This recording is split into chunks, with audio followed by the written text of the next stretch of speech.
Yo, this is Ro James, and you know I got soul.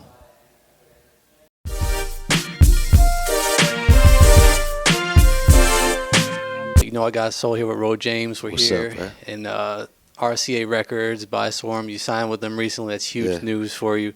And now you announced the album's coming out later this month, debut album. Just want to reflect back on your journey a little bit because we've been following you for years as you have been grinding here in New York City. If you could just reflect back on that journey and summarize it real quick for us, how's it been for you? Man, it's been a ride. That's the summary of it. I mean, with Eldorado coming out, that's kind of the point of it too. Like, enjoy the ride is like the slogan that I'm going with, because it's been just that. It's been a journey, man. I mean, like you said, you've been following, so it's ups and downs, you know, holding on and almost letting go and sticking it through. So with all that grinding you were doing throughout New York City, you released a 3-part EP series, which had a huge impact, obviously. Yeah. What was the key moment that you think got you signed to this deal? The key moment, I guess, was just me releasing that project, like you said, and just stepping out and not really waiting for anybody else. I really put that together with just myself. And then, you know, my management, I was independent, and I did it different, you know, and I wanted people to get to know me from my beginning. That's why, you know, the whole story started from 19 years old, which was my beginning. And so, yeah, I mean, it's been a journey. And, yeah. So you released Permission as the first single from this project late last year. We love the single. We picked it actually as one of our favorite songs in 2015. Word. A huge record. And talk about what was the inspiration for that song. So Permission was a collaboration with Verse Simmons and Sounds. He's a producer.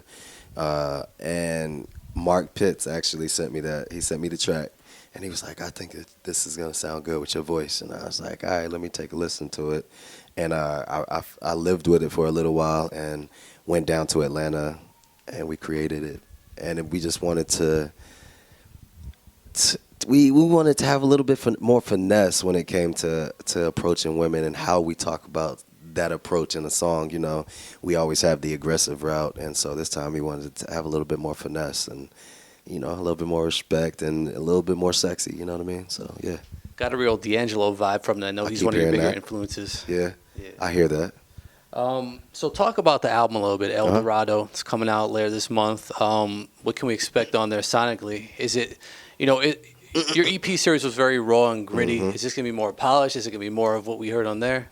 So, like you said, like the EP was raw and gritty, and that was how I wanted it to be because, like I said, it was nostalgic, excuse me, to 19 years old. And all the things that I was listening to it was that, you know, raw, rock, soul, a little bit of R&B, a little bit of hip-hop, you know. Evolving into the Eldorado, I experimented a lot more. I worked with a lot of producers that I've never worked with before. I worked with one, maybe two writers, you know what I mean? And I expanded my sound. I stepped outside of my comfort zone, and this one is just a ride. Like I said, I got all the feelings that still the Coke, Jack, and Cadillac, that's me, you know, so it's still the hip-hop, the country, the rock, the soul is the primary. And, you know, we just expanded the sound a little bit. It's a little bit more polished, but still gritty. Right. Any collaborations we can expect on there? Nah, man. So it was so important to me that, like, I wanted to come into this with just people knowing me. It could have been, I could have collaborated with a lot of people or asked a lot of people to hop on a record, but I feel like I don't want anybody to respect my art based off of a collaboration. Like, I'm not going to say a name, but like if I worked with such and such, it's like, oh, I like Ro because he has a song with such and such, versus getting into my artistry and listening to what I'm bringing to the table. You know what I mean? So I wanted to do that first, and then later we'll add the features and collaborations and the people that I wanted to work with. Right. So did you have to have a lot of patience to wait this long for your debut? Because I remember years ago you had like Pledge Allegiance, the Kwame record, and then the EP series. Like, has it taken a lot of patience to wait this long to put it out? Man, definitely a lot of patience. A lot of patience, a lot of tears, a lot of sweat, a lot of blood, a lot of arguing. I mean, but it's all worth it in the end. I have my first album. I think that it's a blessing because there's millions of people out here in the world that dream. You know, they might not necessarily be great, you know what I mean? But they also have the dream. and just the opportunity to do this and to share it with the world is I'm happy about it. I'm excited. We've seen you on this kind of radio station tour, stopping at all these different states and cities.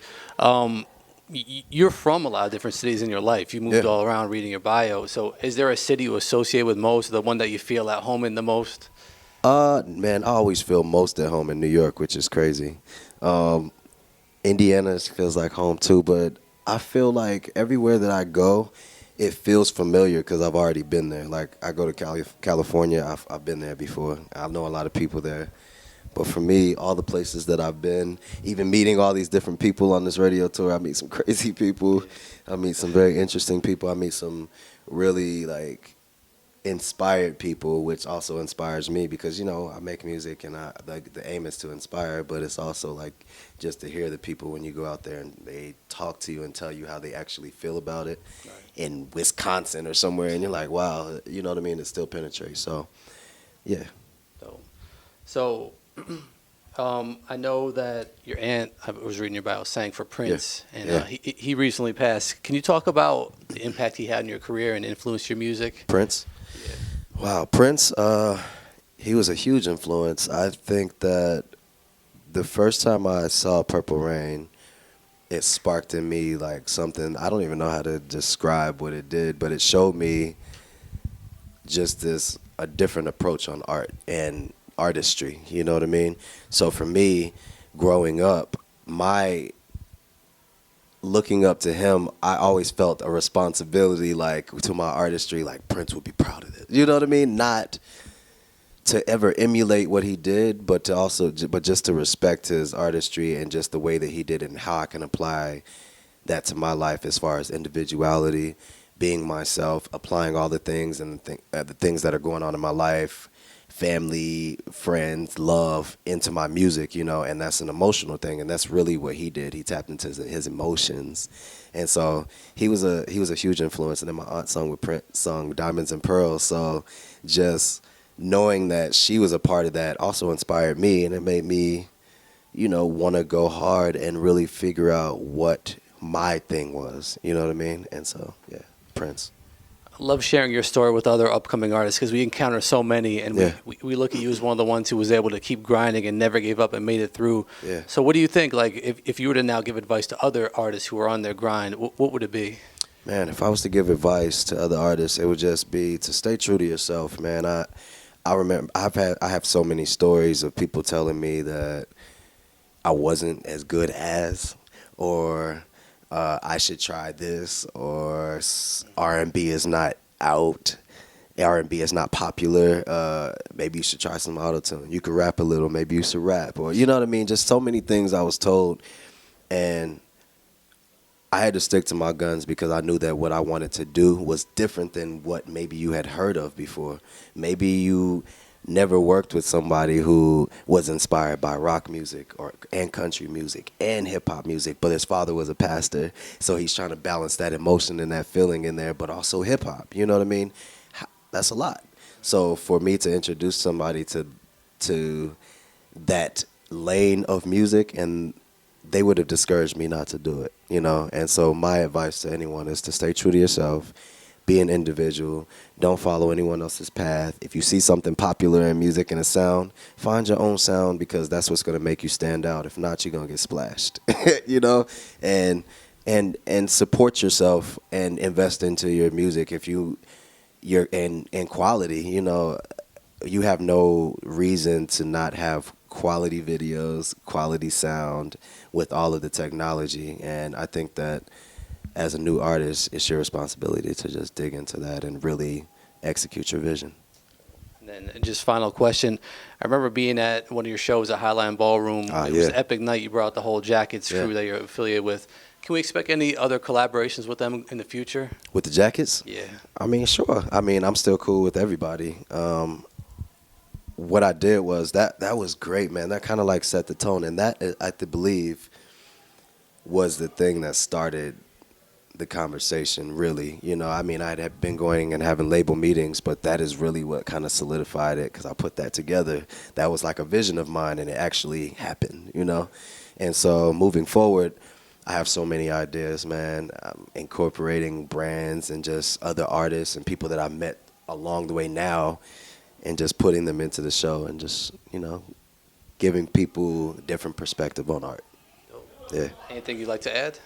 Download that Eldorado, download that Permission, and thank you guys for supporting, man, for real, since the very, very, very beginning. I remember, so thank you, man. I appreciate it.